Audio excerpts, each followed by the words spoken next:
All right. Good afternoon to those of you on the East Coast. Good afternoon also to those of you on the West Coast. I'm your host, Brandon Choi, also co-creator of Movers and Shakers Unlimited. And thanks so much for joining us for this very last episode of This Week in Review of 2023, the show in which we give you the goings on of the entertainment industry, whether it's business, film and television, theater, sports, you name it, we go over it. And of course, I'm not going to be alone in talking about a lot of these topics.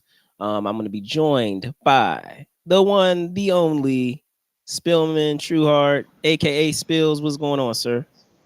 What's up, ladies and gentlemen? We're dapping it up today for the new Just a little bit, just year, a little for bit, the just a end of little the bit, year just a celebration. little We're bit, giving y'all some new looks, because we're just a little excited bit. for this new year. It's been a lot of big things that's happened this year. Some of them, pretty good. Some of them bad for some of the people on the podcast, but I won't go too much in that. But happy to be here with you all. Thanks again for another great year, and hopefully, our best year of 2023 will be our worst year in 2024. So let's get it. Let's get it. Let's get it. And we figure we do something a little different this go around on this show. I know typically we give you kind of a spark notes, if you will, of things that have happened across various industries that we have in entertainment. But we decided to do something a little different this go around. This time we're going to be talking about for us, respectively. Maybe it might be different for you guys. So I'd love to know, in the comments if yours are different. But our top five moments in pop culture that we have here in the year of 2023, in which it will be ending in what, the less than 48 hours. So Oh yes, sir. so with that being said, Spillman, I'm gonna punt it off to you, sir. Can you start us off, please? All right, so I'm gonna start it off. I'm a small but big anime fan. This year, 20 years of anticipation and thousands of episodes of innuendo and they whispering things and everything. So my first thing that I think was the best story of 2023 was obviously the One Piece debut of Gear 5 for Straw Hat Luffy. Obviously, a lot of the One Piece fans were crazy about this. They got the people from Looney Tunes to help them with the animation styles and everything. They've been teasing it for literally hundreds of episodes. I've watched 20 minutes of the show at a time. You can only watch 20 minutes at a time because that's how long the show is. But they got thousands of episodes of this, and we finally got up to Luffy becoming the sun god, Joy Boy, coming into his own. I know Brandon's not too big on the One Piece mythos, but the One Piece is real, and this is a representation of that. It broke Crunchyroll. The servers were down. People were trying to look at it on YouTube. That was down. All kinds of websites died. Luffy literally broke the internet like his name was Beyonce or something. So, it was just a crazy thing. If you're into the lore, it's a crazy event that's finally happened. Probably solidifying that Luffy is the king of the pirates and he will get the One Piece. But who knows? He may not get the One Piece. He may do something else. Oda, the creator of One Piece, he famously is very big on his mythos. So, it was a crazy episode. I don't know if Brandon even watched it. Brandon, did you happen to take a look at this episode or any of the One Piece episodes recently? I didn't, sir, and it's definitely on my to do list because I do, based off of what have described about the lore of One Piece. I hope to be able to hop into it via the live action series. Oh yeah, And then check it kind out. of use that as Yeah, kind of like a gateway into yeah. going deep into the anime.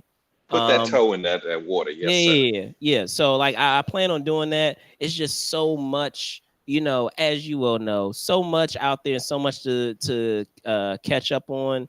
Still trying to catch up on Godzilla. If you guys haven't checked that out, like that's a a cool little appetizer, if you will, before we get the next big release. I know I still haven't seen -1, believe it or not.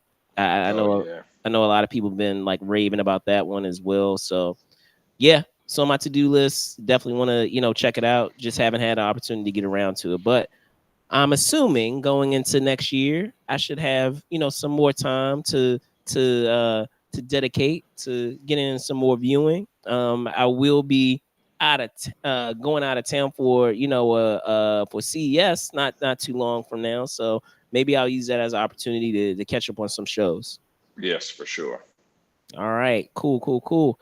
So, next up, for me, the one that I have, and I'm kind of shocked, Spills, in that you didn't even mention this. Maybe I'm spoiling some of your top five, and I'm like, you call yourself a LeBron fan, and you like a Oh, uber oh my LeBron fan, God! a uber LeBron fan, and you didn't put this joint up here. I'm like, what's wrong Oh, with you? that's What's crazy. wrong with And I you? mean, he did. You're right. You You're right, already know ladies where and I'm gentlemen. going at. You We know know where I'm where he's going at. going. That's right. Passing Kareem Abdul-Jabbar as the all-time leading scorer in the NBA. I'm gonna give props where props to do. As anyone knows out here, I'm a Warriors fan, but I'm gonna give props where props to do. LeBron, as I've said many times, he's not my number one. He's my number two all time. And then and mind you, this is ahead of Steph Curry. This is I mind you mean, ahead of Steph he is Curry, but he's ahead of still not Steph my Curry. number one though. He's ahead of Steph for sure. He But didn't have to wait till he was but 27 to be but good. but I will put an asterisk on this. Only reason why I would say this is I'm going based on the entire body of work. Because if we're really being technical, they right there neck and neck. Is basically 2A and 2B. And I know you scrunching your face, but hear me out here. In the era that LeBron has gone all these multiple times to the NBA finals, every all those times that he has gone up against Steph Curry, minus, let me see, we had the year in which they fumbled. I'll give it to you. They fumbled, and I don't know what 73 and happened. 9 don't mean a thing if you They ain't got fumbled that it. brain. They fumbled it. They fumbled it. No Well, that's doubt. Draymond's fault. We'll blame Draymond for that. They fumbled it.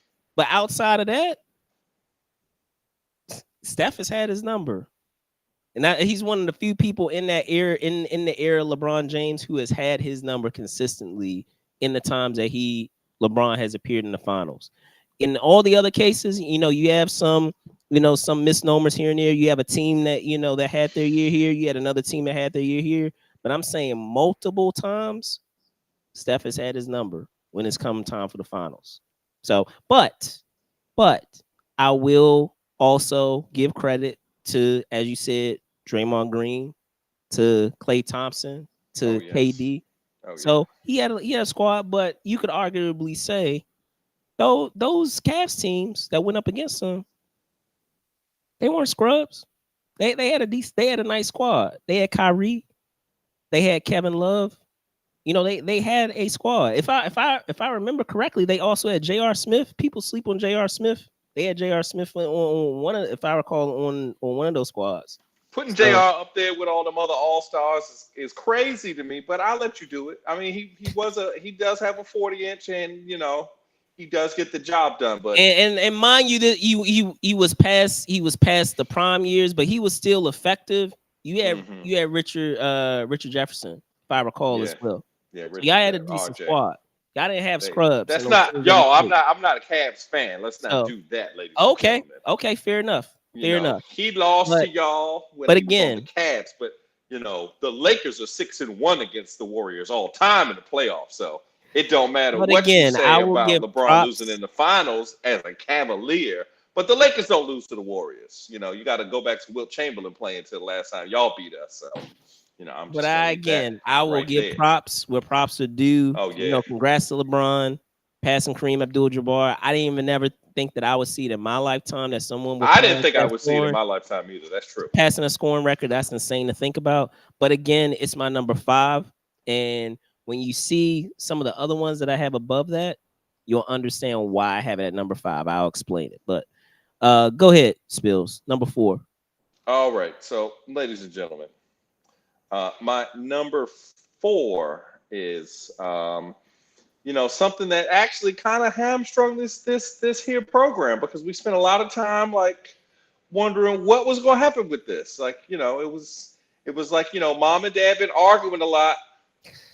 Dad's been out of the house, but he still got all his stuff in the house, so we don't know is dad gonna leave or is dad gonna stay or what's gonna happen? We gonna go to a new school? Do I have to go to a new school? Will I have to get new friends? That's what I asked myself. So, my number four is the actors and writer strikes ending. Like we said, we spent a lot of time on this podcast talking about, how much writers and actors contribute to these properties that make billions of dollars and how much they essentially sell them for pennies on what these people's work is worth. So, you know, um, not just in this world, but also in many other different avenues, package delivery, car manufacturing. There's a lot of unions who have been working recently to collectively bargain and get what they deserve. So, as a worker man myself, I'm happy to see that people are using their power to get what they need. Hopefully there's more of that. We're happy to see everyone back because 5 months of no like regular shows was kind of crazy for a little while. Like, what were we? I don't even remember what I just went outside for the first time in a long time. I was like, wow, these things are coming out the ground are brown and they got green on the top. What are these called? My son said, "Daddy, those are trees," and I was like, "Trees, huh? Wow." Trees, you say? Yeah, I was just so Trees, you amazed say? and happy to be outside. But happy to see that they got this done. You know, Streaming's really changed the game for how they make money anyway. So it's just good to see that they're actually making the money that they need to, and they're actually getting a cut of things. So, how do you feel about this? You've spent a lot of time talking about this as well. Yeah, agree. And I mean, most of you said already. Just the idea, streaming, I feel has, just as you said, changed the game and changed the whole landscape of how we uh uh how we consume our content. And I feel like we folks have always known that it was, coming, so to speak. Hmm. But obviously, because of the pandemic, it kind of sped up that table in which that reality became real a lot sooner than I feel a lot of people anticipated. But still, with all that said, just like you were saying, it was insane to see some of the breakdowns of how artists, whether they were writers, whether they were actors, were being compensated for their work when looking at looking at what we have with streaming, what we have with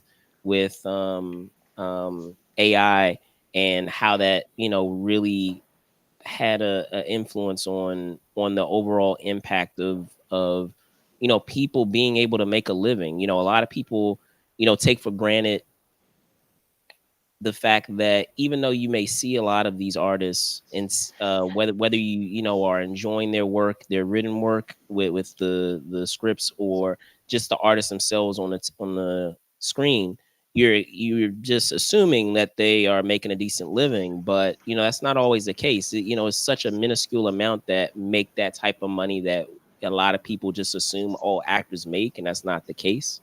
So it was great to see that that camaraderie among both of those unions to fight for what they felt was fair, for for their respective fields and for their respective disciplines within the industry.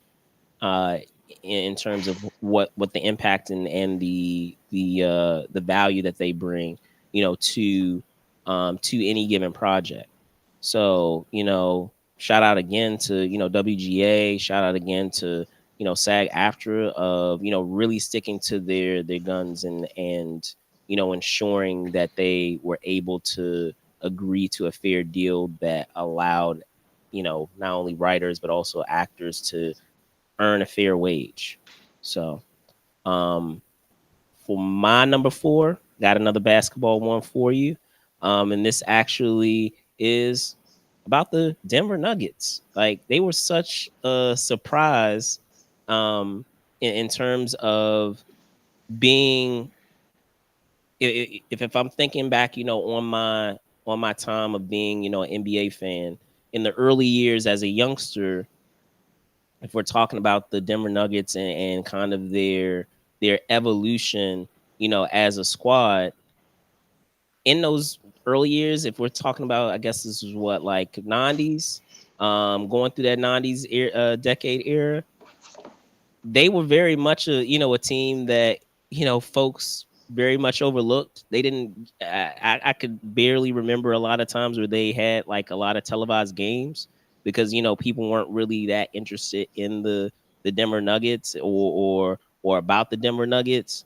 Um, and then of course, as time went on, as we were getting into the new millennium in those early 2000s, we had some of those teams that started to develop, where we had that Carmelo era, and we had those other eras in which, whether it was with Carmelo, with Iverson, for a brief stint, and then down the line, as we're getting closer to the time that we are now with Murray and with others.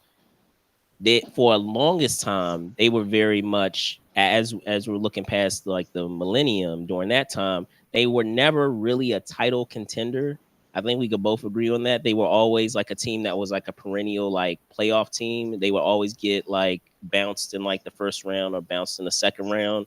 But it was never, a conversation of, oh, maybe, maybe they'll go, all the way, get past the conference finals and actually represent, their conference, represent the West in the finals.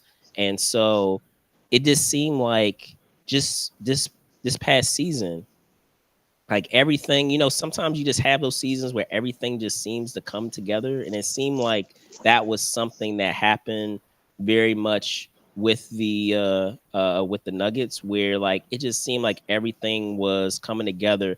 All those things that that you hope for when you are playing in the postseason. They didn't. They were relatively healthy.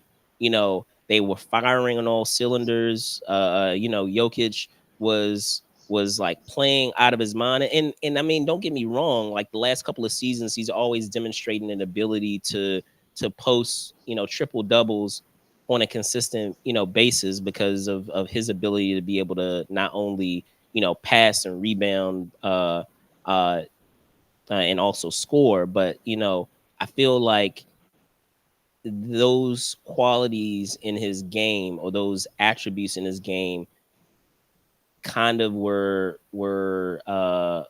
quadrupled, or were exemplified even more this year than it has been in prior years. And in a lot of those moments where it seemed like, and this just may just be based off of this prior experience of playing in the postseason, they would always have those, like, it feels like those mental blocks where they would just like collapse. Like, they would go up two games, and then eventually they would fold somehow, or somehow break down and lose the entire series. And that was something that I feel like a lot of people were anticipating would happen, might possibly happen this year, even though a lot of things seem to be kind of working in their favor, and it didn't happen. Like, if anything, it seemed like there were just these instances where it seemed like they were out of it, and somehow they found a way to win. And a lot of that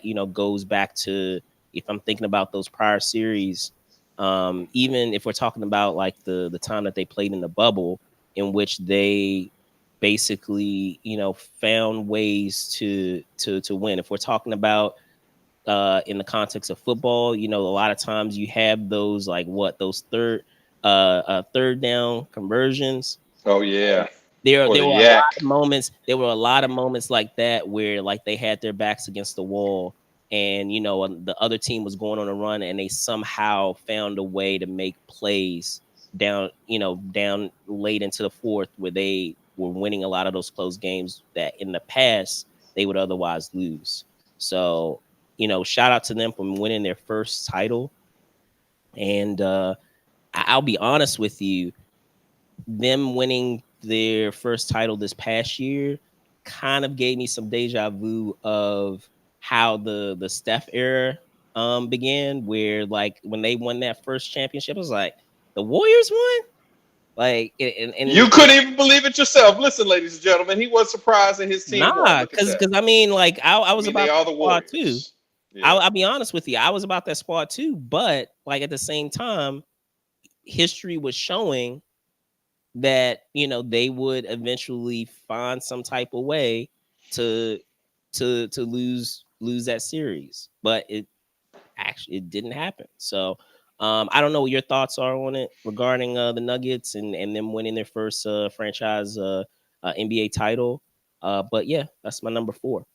Okay, yeah. I don't have much to say because they did beat my squad in the They did. conference finals, even They though did. Anthony Davis was out there playing like a grown man. They were They saying he was definitely did. every other Anthony, every other They day. definitely did.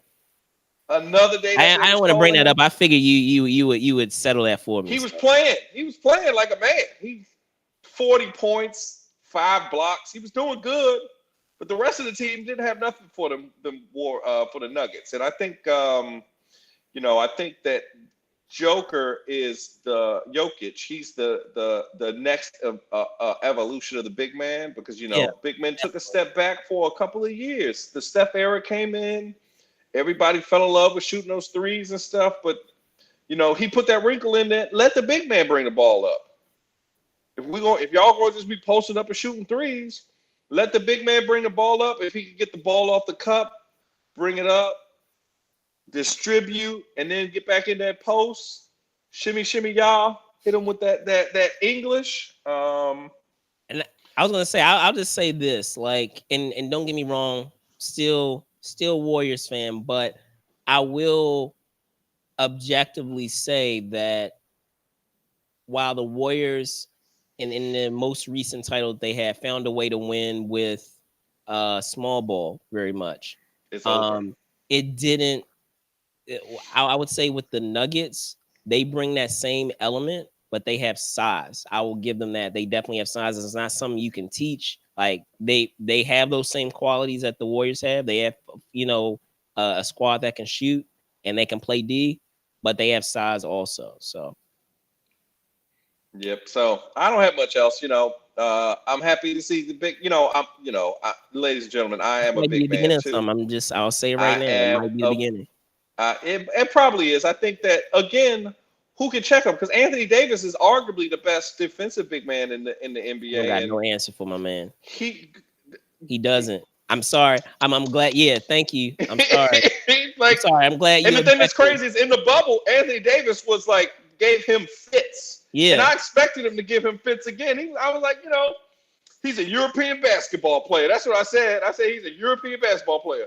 We ain't worried about him, but boys, was I putting my foot in my mouth because he got tough. He said, I'm playing with my horses in the off season, and I'm gonna do push-ups, Right. and I'm gonna be a man. I'm not gonna let Right. this Anthony Davis push me around and Right. try to out muscle me and stuff. So, Right. you know, Embiid is right there behind him. I think that He Embiid is. is, I'll give you that. I'll give you that. also ran. He's a third tier guy. Like, he's got an MVP now. They couldn't really give it to Joker 3 years in a row because that would mean that he's the first guy to do it since Larry Bird, and that'd be crazy. But that just it's a great team top to bottom.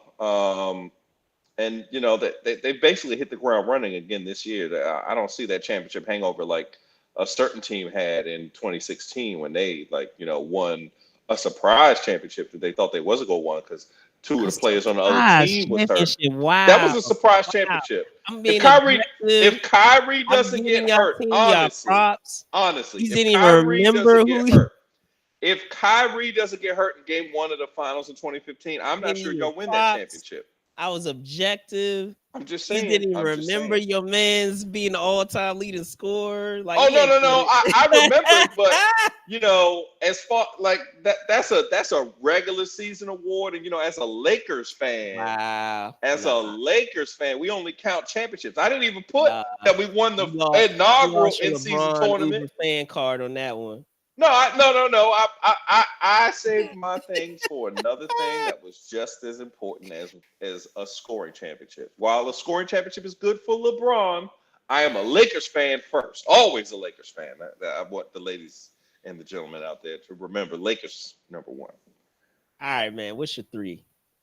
All right, so ladies and gentlemen, my third topic. I put this jacket on because the guy in this movie, is immaculately dressed. His tailor uses materials that are almost are otherworldly. But um, the movie John Wick 4 just was a cultural moment. I saw it in theaters. I loved all of the set pieces. The stuff they did in Paris reminded me of my trip to Paris. It just like brought me back to all the things. Them climbing up the steps and him, you know, using the gung fu up the steps on the way to the Marmont. Beautiful. I just a great movie. Bringing back the idea that we should shoot movies and do physical and practical effects rather than CGI and everything. The cartoon CGI stuff is great, but you know sometimes it's not a tool. It's like a hammer. You got to use it fine tuned, but people just hammer it in everywhere, and that's great and all. But seeing Keanu Reeves continue to have his run that he's been on since The Matrix really has been great. Keanu is a great person. He does all the things. So to me, this was a great thing. It started a lot of spinoffs that they've done for the John Wick universe. Just a great movie. How do you feel about this one, Brandon? So I enjoyed John Wick 4, no doubt. But I will say, if anyone just watches the evolution of this franchise, it gets more and more and more ridiculous. And don't get me wrong, like I love action movies that are ridiculous, but when you have a franchise that is trying to toe the line as close as possible to like the real world. I mean, don't get me wrong. Like you have this whole established world of assassins and this whole world building that has been created in this franchise. With the Continental, with their currency, with the coins, which is really cool. But I'm just saying, just in general, where you have adversaries that are supposed to be like skilled assassins and they can't shoot worth a lick. Like they can't like if they conveniently cannot hit the title character because of plot armor, I feel. And even when they do hit the character as you're flapping your blazer, it's like, okay, you can't just like you're shooting the suit, but his suit is not covering his head or his face. Like I'm just like confused on how he's still, and I get like he's supposed to be, the Baba Yaga. He's supposed to be like the guy. He's supposed to be him, right? He's supposed to He's be him. him. He's Oh him. yeah. But still, like being thrown off of like multi-story buildings and still walking away, and still, and I mean, even if you're surviving it, like you're getting up. You don't need to be like hospitalized. Like you can still walk. Like you're driving with head on with vehicles are hitting you multiple times and you're getting up. Like I understand, it's the movie rules, right? Like it's a suspension of suspension of what is it? Belief, my suspending my belief. But still, like even though it's supposed to be quote, it's supposed to be, I'll put up quotation marks, heightened reality. There as the franchise continues to go further and further, it just seems to get more and more like outlandish. And don't and while I also say this, I say this because I do enjoy the John Wick franchise, and I just wish, as awesome as their action sequences are, that they still are able to find a way to ground it. Because if you look at John Wick 1 and you look at John Wick 4, it's night and day in terms of what we're seeing, what the character is capable of, or what is established as the status quo in terms of what we're supposed to accept as reality from the first film to what we now have in the fourth installment. But I will still say, I like I said, overall I enjoyed it. I just get kind of tired of, I'll be honest, some of the over the top things that I'm like, come on, man. Like you expect me to believe like that that was able to transpire the way that it did. So there were a couple of moments in there where I'll be honest, there were a couple of eye rolls, like little small eye rolls, where I'm like, come on, man. He jumped out the window and landed on a stone pavement, and he's good. And he He walked died at the upstairs. end of the movie, though. Spoiler alert. Spoiler alert. He did But die. he went down the stairs. He went down. What is it? Historic. That's a historic Yeah, the landmark. He Mormont. went. Yeah, yeah. Yeah, He he went down went them stairs. down the stairs, the entire stairway, multiple times. And here's the thing, like no broken bones, nothing. And then he managed to have a whole other fight at the end. He has a After very good all of tailor. that. We talked about this. He gets a very good tailor. The tailor uses space age Nah, bruh. technologies. They put it on Nah, the bruh. stuff they made his suit out of, Nah, same stuff they make the space shuttle nah. out of. And I So love that franchise, but nah. 18,000, just yeah, greatness. What's your number two, man? Oh, we not gonna go to you Oh, for my number bad, my three? bad. What am I saying? I'm skipping myself. He's I skipping love doing that himself, to ladies and myself. gentlemen. He's trying to move But on. speaking of number three, and then we'll get to your number two spills. All right, yeah. My number three was actually superhero related. I know, shocker. It was surrounding James Gunn and his slate of DC films. Of course, as we know that James Gunn was a part of the two-man team that took over for DC films and reshaping, what we can anticipate, with that universe. Of course, at the end of last year, there was a lot of like it was a lot of controversy.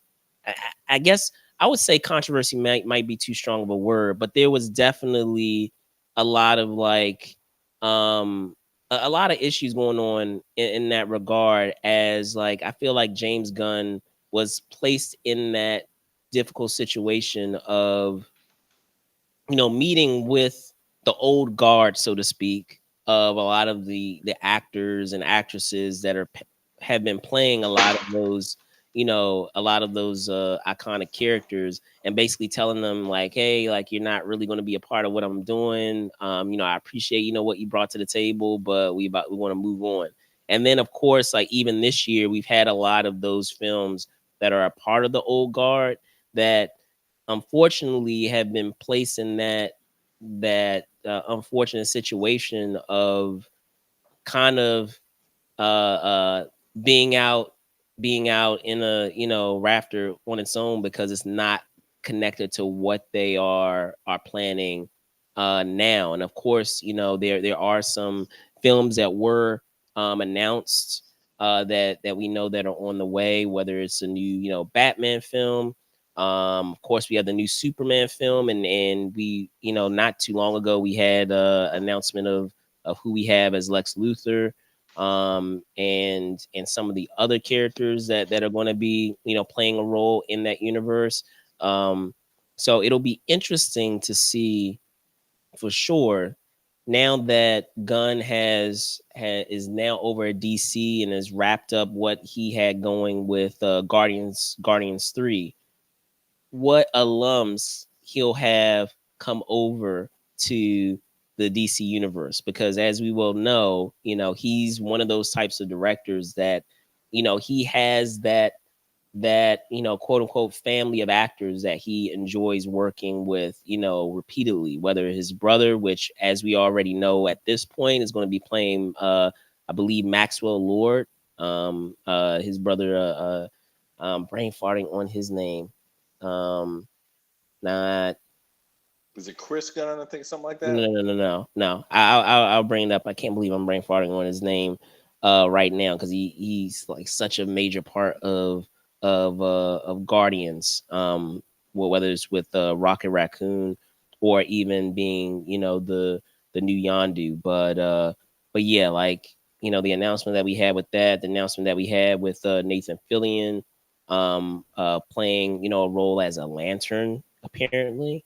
So there's so many things to look forward to with what Gunn has planned. However, with what has been, what we can honestly, we can both admit this, Spillman, what has been like a very mixed bag when it's come to the DC universe that came before, where there have been films that have been great, while there have also been a lot of them that have been really disappointing and middle of the road, which I'll get into with my next one as well.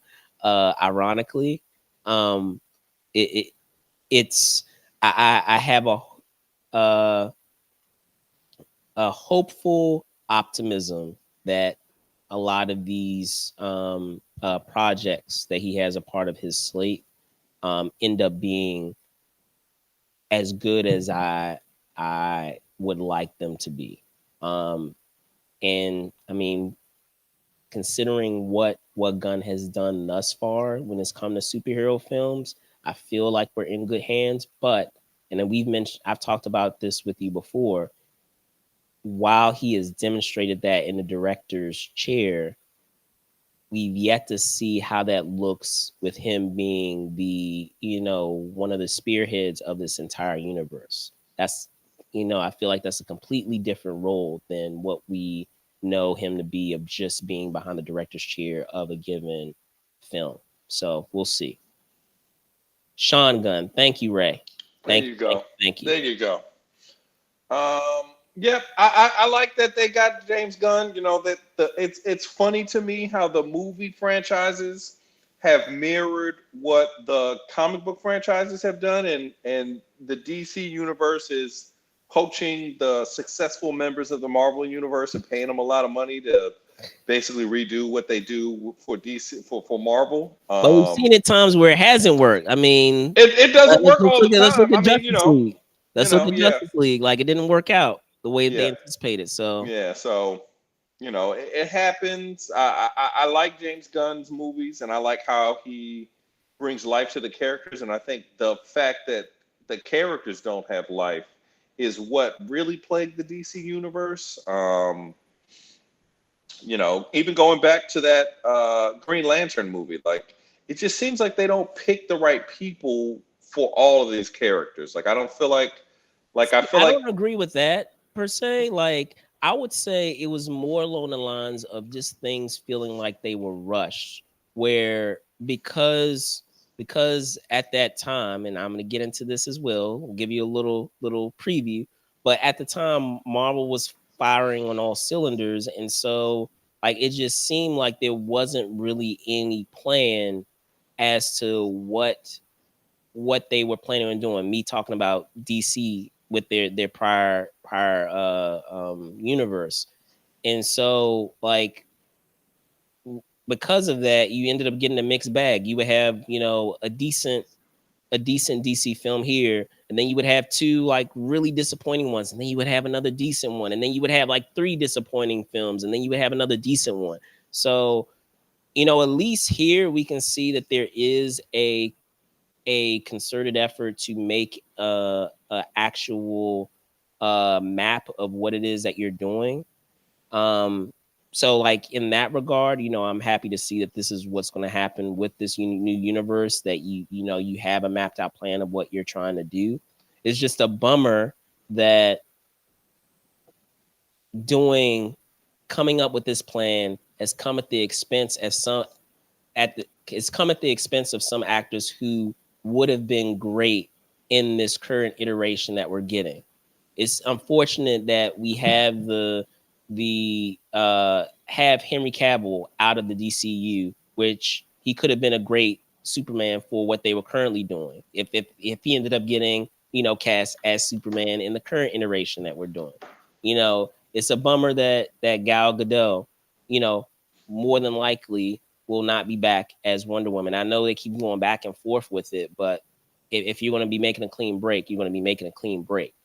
The same goes with another one that I could think of is um, Jason Momoa. Like Jason Momoa was like I don't care what anybody He's says. the best person that for Aquaman. I I feel don't care like what, for yeah, sure. exactly. I don't care what anybody says. Like out of the franchises that they've had thus far in the DCU, I know a lot of people. There are people out there who kind of like crap on the first Aquaman. I like the first Aquaman. Like to have a film that brings life to a character that otherwise is kind of silly, let's be honest, and has Yes. a lot of like elements that are really silly, and still try to make it something that that's kind of cool. Like I didn't think they were going to be able to pull off Ocean Master. Like that costume, let's Yeah. be honest, that costume of Ocean Master is really ridiculous. But somehow, in terms of the style and the tone that they established in that first film, it still works in the context of that film. Yes, a heightened reality, but we've already established in that first film of the color palette and the aesthetic that they have with Atlantis in that universe. So it didn't seem out of place with that character having that costume and the reason behind him getting that costume. Same goes for Black Manta. Black Manta is a cool character, but when you try to put it into a context of like a real life character, it could easily have been silly. And Easily. and due to the actor that you have playing it, and how they explained how that outfit worked with it being a part of Atlantean technology and all of that. It was it was great to have that in the film, and it didn't feel out of place within the context of what they've established as their rules within that film. So same goes for the first Wonder Woman. I don't know what happened with the second Wonder Woman. I had my issues with that second Wonder Woman, but the first one was great of it being a period piece. So but yeah, mm, I'm hopefully optimistic about the new slate that we have with the new DC films. But go ahead, sir. Yeah. I'm optimistic for the new slate. Um, there's choices they made with the characters. You talked about the ones that were good. I don't think Ben Affleck was a good Batman. I'll Ooh, stick to it. I don't like Ben Affleck as Batman. It's ooh, crazy the boy from Twilight was a better ooh, Batman than him. ooh. Uh, you know, Again, y'all like to say, well, he was doing the most action stuff. That was not Ben Affleck doing the action stuff. That was a computer that did all that cool stuff. That's why his eyes is glowing like that, because he was not him. That was a robot doing all that stuff.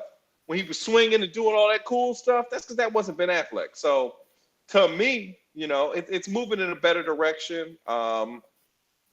With the lore of DC, the DC universe, the way it is, these people that play these characters are probably going to be back in film before you know it. They're going to do an Infinity Crisis on Infinite Earths in movie form. They were really successful with it in the TV format. So I can't wait to see that.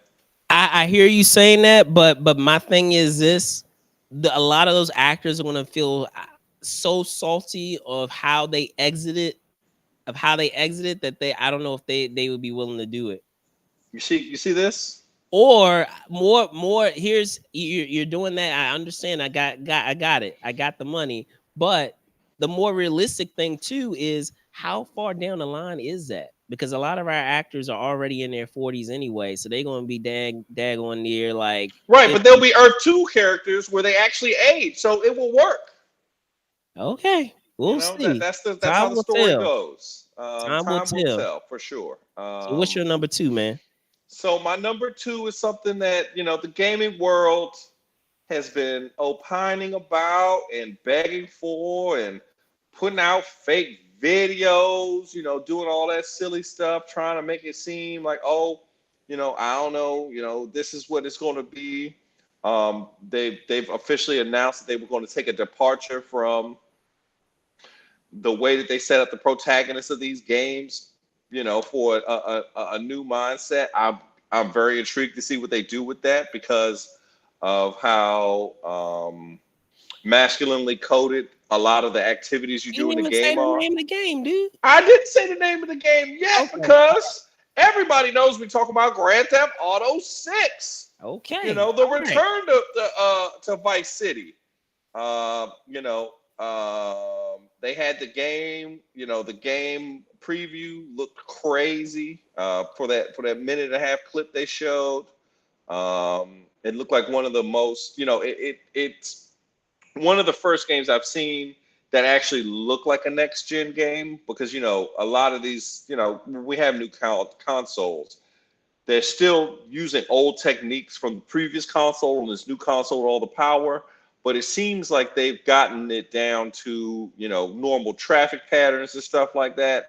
That makes the game more interesting and everything. Obviously they probably aren't going to make it super realistic because real traffic. If you get into bumper to bumper traffic in a video game, you're likely to turn it off because that's too much like real life. But it seems very interesting. It seems like the tag team between the female protagonists and everything is going to be great. So I'm really excited for it. I don't know when it's going to be on Xbox, so you might could play it in 2030. I don't know. Not You 2030 though. Okay. I don't know when they'll 30. have the Yeah. exclusive, but yeah. How do you feel about Grand Theft Auto 6, Brandon? Well, it's funny you should say that, Spill, because I've always been a Saints Row player myself versus Hmm. Grand Theft Auto. So, you know, even if I have to wait 6 years, I'm not stressing on it because I'll just play Saints Row. Not to say that, I haven't played Grand Theft Auto and I haven't enjoyed it, the times that I have played it. A lot of times I'm over, buddy's house and they, in some of the previous iterations, that's what you have. But man, like I've always really been, and I guess it's just by virtue of the fact that Saints Row is just like it's such a zany game, and some of the elements that they introduce is so ridiculous and outlandish. And I know I just talked about this with John Wick, right? But at least in the context of the game, if that's what you establish as as your world of it being ridiculous that way, then I can rock with it. So that is something that I'm looking forward to. But I will say this, the game does look incredible, like you said. So I'm still going to be open to checking it out once it comes out, but I'm not going to be stressing if I have to be a little delayed on that. Now we do have a comment. Let's see. It says from Ray, Dwayne's coming back after how they did him, and yeah, I'm gonna have to agree. I That's don't know. exactly where I'm at. Dwayne be taking checks. If they give him a check, he will say yes to the check. Yeah, and I'm gonna have to also He was go fighting back. with Tyrese, and they said, "Hey, we'll give That's you a what I'm check." saying. He said, And "All I right, didn't I'm think not he would fighting with ever come Tyrese no back to more." Fast and Furious. And spoiler alert, he's They back in gave him Fast and money. Furious. They gave him the money. He said, "I'll be So, back. You but pay me." but but I will say I only think that he went back to Fast and Furious because Fast and Furious was that side chick that that was waiting in the wings because he didn't move forward on DC. So it's kind of, he has that, had that side chick with the Fast and Furious, because Fast and Furious was there waiting for him. So but let's see, with all the, let's see what we got here. What you got, Ray? Yes, the jiggle physics are Oh exactly my what we're talking about. gosh. They got I'm them things on that Grand I'm Theft Auto. They got them things, man. oh man. Whee! Oh man. And I also, I like the Saints Row game, but those are more for teenagers. These Grand Theft Auto games, it's TVMA for sure. Um, and I like the Saints Row. They're great, sandbox games. But Grand Theft Auto is the original sandbox game. I'll give you that. Um, I'll give you that. there's no other real franchise that's done anything like Grand Theft Auto before it. Really, they try to reproduce it. There's a lot of games out now that are just reproductions of Grand Theft Auto, like uh, Far Cry, all kinds of other games where you're dropped down into a world and you got to exist in the world. But Grand Theft Auto is just, it's really what video games are meant to be, because you immerse yourself in a world where you can you could be a serial killer in the game and not do anything that the game wants you to do. You can, you know, it's a great racing game. It's got all the elements of all multiple other games. It's a great shooting game.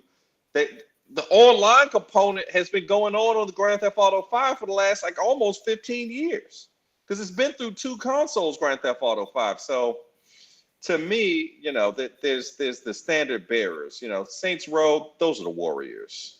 Those are the Warriors. Grand Theft Auto, that's a Lakers tier video game. Wow. That's a Wow. number one. The jiggle Come physics, on though. now. I love Ray. Ray, that's a great Wow, that was really that's a funny. great comment. All right. So let's see. My number two. So my number two is another one that's comic book related, and I kind of teased it with my number three, but it's not talking about DC at this point. It's talking about Marvel. And yes, as much as I like Marvel, I have to be objective and say that they have crapped a bit this year. I mean, there have been some elements that have been kind of out of the control. Obviously, with the recent Jonathan Majors, situation, that that's something that I don't think that they really anticipated would be a thing that they would be dealing with, or have as something that they would kind of need to navigate through. But they've just been, and there've been other things too, which is actually a part of my top five that I feel played a role. But still, like, considering what Marvel has accomplished, in its first three phases, so to speak, are incredible. And to see it in the state that it is now, like, with some of the phase four projects that we had, and then even with some of the projects that were supposed to come out this year, we've had projects, and I'm gonna go down the list because I was there at Comic-Con when a lot of these things were announced. We, some of these things you'll recognize as projects that did get released this year, and some that never ended up seeing the light of day this year. We had Ant-Man and the Wasp, which was, extremely, disappointing in terms of what it was supposed to set up, what it was supposed to establish as our new big bad. How they, I don't feel like it was the fault of the actor, because I feel like Jonathan Majors was perfectly fine, but in terms of how the story played out, I feel like it did a disservice to that character of King the Conqueror. Secret Invasion, man, Secret Invasion. Whew. So and here's the thing, like, I was so excited about Secret Invasion too, of what the possibilities were, and it just ended up not being so. It ended up being far less far less astonishing than I was, hoping that we would get, with that story, where I understand the need to kind of provide some another angle to the character of Nick Fury, where he has to have some, what's the word, vulnerability, but to make him so vulnerable to the point that it kind of takes the the gravitas of that character. Like whenever a character prior, I feel prior to this series, you like, oh snap, it's Nick Fury. Like this is, he had that presence, and um it kind of took away that coolness of, I feel, Nick Fury, for the sake of trying to present more vulnerability with this character. And I feel like that still could have been accomplished without sacrificing, his coolness or his gravitas as a character. Um Now there were some other, projects that did make it, that we still saw, and there's still some that still haven't seen light of day. Echo was supposed to come out this summer. We're not getting it until next month. Loki was great, but that was the only, you know decent project that we had within the projects that were released this year. Ironheart was supposed to be released this year. That's delayed.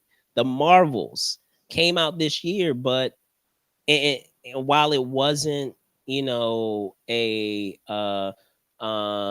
the dumpster fire that a lot of people are designating it as, it was perfectly fine to me. It still was kind of like, even though it wasn't like the, you know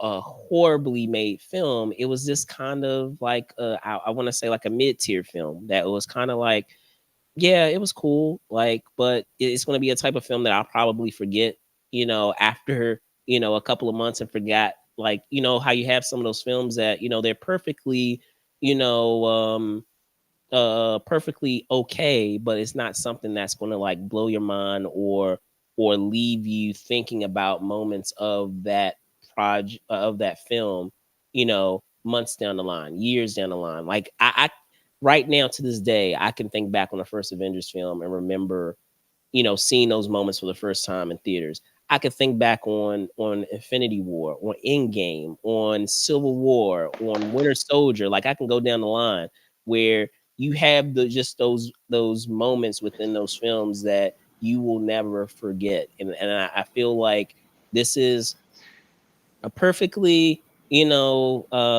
perfectly okay film. Is just not a mind-blowing film. And then you also have Agatha Coven of Chaos, which was supposed to release this year, and we're also not getting that this year. So, you know and I'm not even thinking of, we were supposed to be getting, if I recall, also getting a Daredevil as well. Like that was supposed to be happening this year, if I recall. And then that's not even going to happen because they ended up completely pumping the brakes on that and saying, hey, like this isn't where it's supposed to be. We're going to, start from scratch on this. So this is really unprecedented territory that we've seen from Marvel in the time that they have, been producing their films. And don't get me wrong, like Marvel hasn't always been batting 1,000, but even among the films that have been kind of middle of the road or mid tier, so to speak, for the most part, in terms of the overall collection of films, they were, maybe you could probably count them offhand. And I feel like recently, trend wise, there are fewer films that you can count offhand that are like awesome. Most of them are either, middle of the road, or just like a complete, misfire. I don't know how you feel on it. Well, I feel like, as a fan of the Marvel universe and just the comic books that they put out, they had a down year, but their year was still better than the DC universe's year.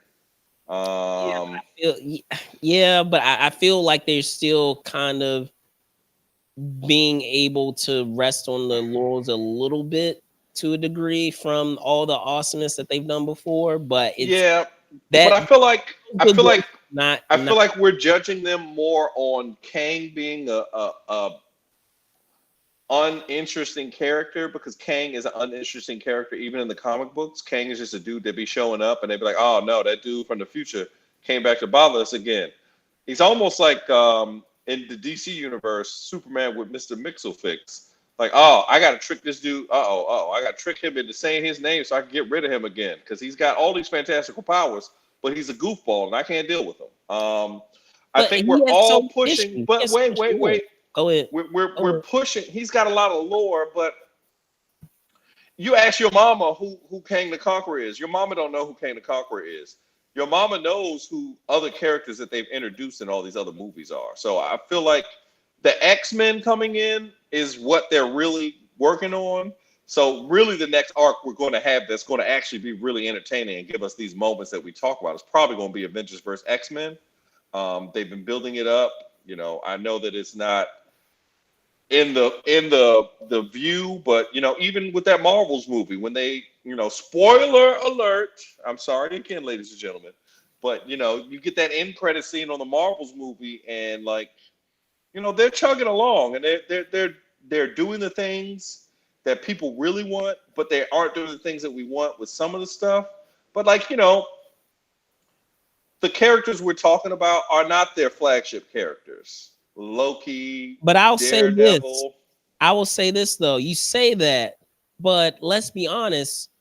Since the beginning of Marvel, they had a lot of characters that weren't flagship characters, and it was based off of how they were executed. Like, let's be honest, Iron Man was not an A-list character. Robert Downey Jr. made that character an A-list character. You know, Captain America, yeah, people knew who Captain America was, but like, you know, he wasn't he rose in popularity because of what they did with that character. For We just sure. talked about James Gunn a few moments ago. He made a raccoon in a tree matter. Like they no one knew who Rocket Raccoon and Groot were. People didn't know who Thanos was. Like that had to be executed the right way for people to care and for it to matter. And so like I feel and there are a lot of, you know, factors that have played a role into that. I mean, we had a situation of management. Like we you know, we had a change of the guard with management where you know, you had someone else when Iger had stepped away or stepped down. He had moved away from that role, and he had, you know, someone else in that role. This was like during the pandemic. They were trying to churn out as much content as possible, but I feel like them trying to churn out as much content came at the expense of quality of what they had with a lot of the projects, where I feel like if they released fewer projects and spent more time on the existing slate that they were trying to do, that we wouldn't be in the boat that we're in now. But because of you know, an effort to, I guess, churn out as much content for their streaming platform and to get as much out there as possible, that a lot of quality was sacrificed, you know, over the quantity that was being churned out. You know, thankfully, it seems like, you know, Kevin Feige and those over at Marvel are now putting the brakes on a lot of things and slowing down. You know, we're supposed to only, from what I understand, getting Deadpool next year. I mean, there are going to be other projects, but I'm saying movie slate wise, the But only like I'm saying, once that Deadpool Deadpool. movie comes out, they gonna be back on top because it's got both of the characters that we really want to see. It's Yeah, got Wolverine and Deadpool. That's what the people want to see, and they're gonna, you know, they're gonna have Marvel characters in there. So it's gonna be because they're doing this, like the Jonathan Majors thing hurts them, but it doesn't really because again, Kang the I mean, Conqueror I is still not feel a like, make or. It's not like Kang the Conqueror is like the Joker or somebody. Like if Kang the Conqueror was the Joker, I'd be like, oh man, they're in trouble. Like think about how much, you know, rest in peace to Heath Ledger, but how much when that Heath Ledger's death took out the sales of that Dark Knight franchise.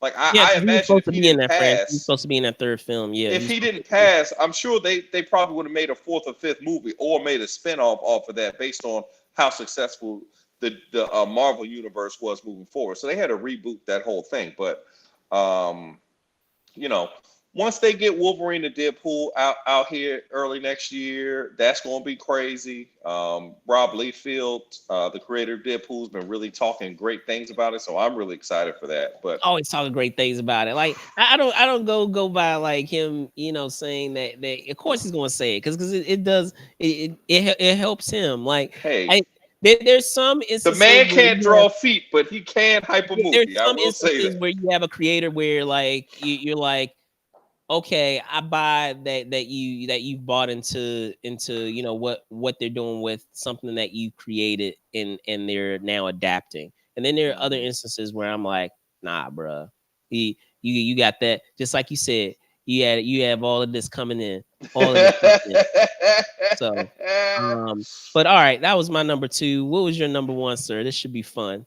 Oh, ladies and gentlemen, I didn't talk about LeBron breaking Kareem's record because again, Sure didn't.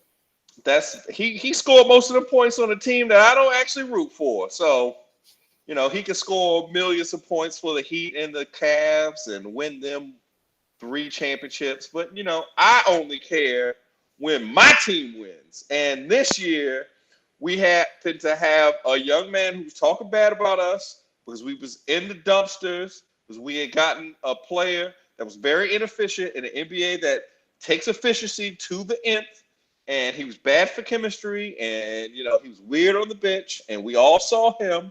So we got rid of him and we traded him to a team that we needed to trade him to, and we got back D'Angelo Russell and Rui Hachimura and a bunch of other great pieces. And the next thing you know, who did we see in the playoffs but the Warriors? And before we saw them in the playoffs, I remember somebody was like, I don't believe that y'all going to do anything with us. And I was like, sir, y'all don't have a center. Y'all traded James Wiseman after y'all picked him number 2 and wasted that pick. But now look at us. We beat y'all 4-2. The Lakers beat the Warriors. We lost in the conference finals to a better team. I will say we lost the conference finals to a better team. But oh, just the way that you had to eat that humble pie this year was just incredible. I looked it up. The Lakers have won 6 of these things that we've played in the playoffs. We played y'all 7 times. Y'all only won once. And when y'all did, they had no cable. It was a time delay. It was 1,000 years ago. Wilt Chamberlain was playing for y'all back then. So, the Lakers beating y'all yet again.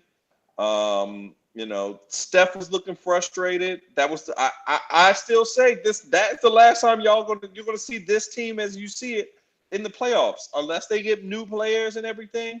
I don't see where you're gonna find Draymond Green number 2. There's no other players out there that play like him, but you need somebody with that dog in him, and he seemed to have lost his mind after this series is when he lost his mind. Because after that, he was just like, what's the point of this? I'm going to just kick people and choke them out and stuff and put them in a full Nelson. He said he doesn't care anymore. He's lost his focus. Klay Thompson is a shell of himself. He's not Klay Thompson no more. That's Michael Thompson's son now. That's Michael Thompson's son. He's not Klay no more. He's Michael Thompson's son now. Steph is still good. I have him on my fantasy team. He's killing on my fantasy team. Oh, I you will what? say that. You what? You what? I have him, LeBron, KD, and Right. Kawhi. Yeah. Yeah. I got Okay. the 4 Okay. horsemen on my Oh, fantasy okay. team. Oh, That okay. that that, Right. that team. Right. Right. Right. I Right. call that my Oh, team name on the internet. We're the U.S. men's national team for yeah. Don't try to claim it 2024. for some fantasy team and then try to Hey, sleep later. we whooped up on him because we had big guards that he can't deal with no big guards. And then Draymond can't guard AD. So we was wrecking shop. AD was setting playoff records for efficiency on the defensive end and getting all kinds of blocks and stuff. It was incredible. It was a sign again. This was a sign, just like the Nugget series was a sign. Big man basketball is back. This ain't the NFL. We're not going to act like, oh, we don't like running backs. We're not going to do that. Big men are back. We doing big men things. Just like, hey, he's closer to the basket. Give him the ball. He's going to get it done. So I was happy to see that. All that cutesy stuff, dancing around, passing it 300 times, and then shooting some crazy shot. Don't nobody care about that. Put the ball in the bucket. We're going to block y'all. We're going to shut down the painted area. Ladies and gentlemen, I was so excited about this. I know that we are mostly a TV and movie podcast, but this was primetime TV watching, and oh gosh, if I could, if you see Brandon use this stock photo, he should have used a photo of himself being real sad on the podcast episodes. We was whooping up on them boys. So I'll let you talk about your unceremonious dismissal from the playoffs this Oh year. no. As I say many times in the show, I'm objective about my team. Um, as you said, you guys had some more size, but at the end of the day, as I quoted in you know number 4, he had another team that won, so it's all good. It's all good. It's all good. Um, Another team that won. Y'all wouldn't have beat another them team either. that That's the thing that's funny. another The funny team that thing is, the Lakers, so it's like all we good. seen y'all play them on the y'all played them on Christmas Day, right? Yeah. We did. Yeah, and they We whooped did. up on y'all. And We did. Draymond was playing on Christmas, wasn't he? He didn't get kicked out yet. Did I he get don't kicked believe out so. yet? Nah. Yeah, Nah. man. But So y'all are again, lucky. we talked about this. Mm-mm-mm. It's basically our team with size. We talked about this already. We I already mean, covered y'all, this y'all, on y'all, the y'all, show. love, y'all, Our team y'all with live size. by the three and have died by the three. This has been a lot of dying by the three. Our Y'all team with size. died by the three But in I will say 2016. this: Klay Mm-hmm. Thompson, while he has had a disappointing, start to the season, that momentum is picking up, and he's Oh starting yeah, for sure, that for that sure. that that momentum is picking up, and he's becoming back to the Klay that we expect him to be. Which, if I recall, is normally how it normally plays out the last couple of years that he's played, where he normally starts off kind of slow. Trash, y'all. He was like, "Oh, the Lakers were in seventh place. They weren't even. Y'all was in the play-in game. Y'all wasn't even supposed to make the playoffs.